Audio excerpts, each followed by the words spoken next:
Congratulations, you've had an offer and it's an acceptable amount. But before you mark your property as sold, there are some things you need to consider before you do. First off, has your agent got all the relevant information they need? Have they got your buyer's identification documents, their solicitor information? Have they ran an AML check? Have they got the full chain details, and have they properly checked their affordability? Without this information, you can't really make an informed decision. Secondly, most agents just want to mark your property as sold for their figures. At the time of recording, the average fall through rate properties in the UK is 1 in 3, and most of that is down to the due diligence by estate agents, lack of information obtained by them, and affordability due diligence in particular. Let me explain. When you are looking to purchase a property, you are given an AIP, or an agreement in principle. Now, this AIP is valid for 60 to 90 days. However, at the time of recording, and according to the Financial Times, the average mortgage product's shelf life is only 20 days. This means that unless a buyer has agreed an offer in 20 days of being given an AIP, then it's pretty much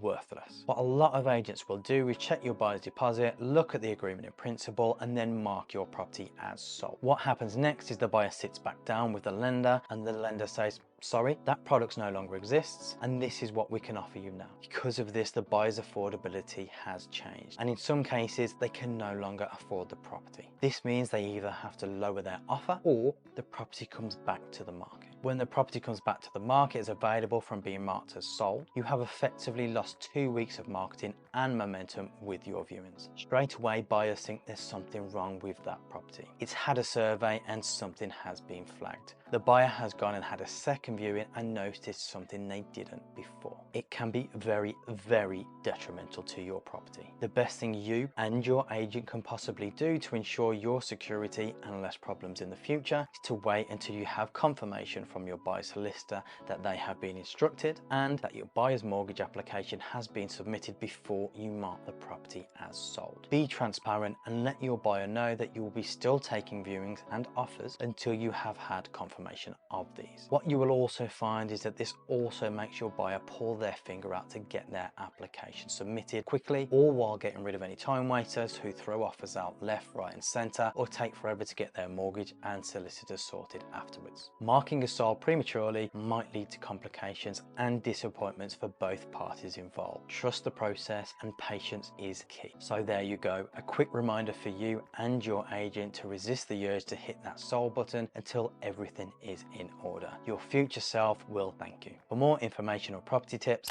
don't forget to give me a follow.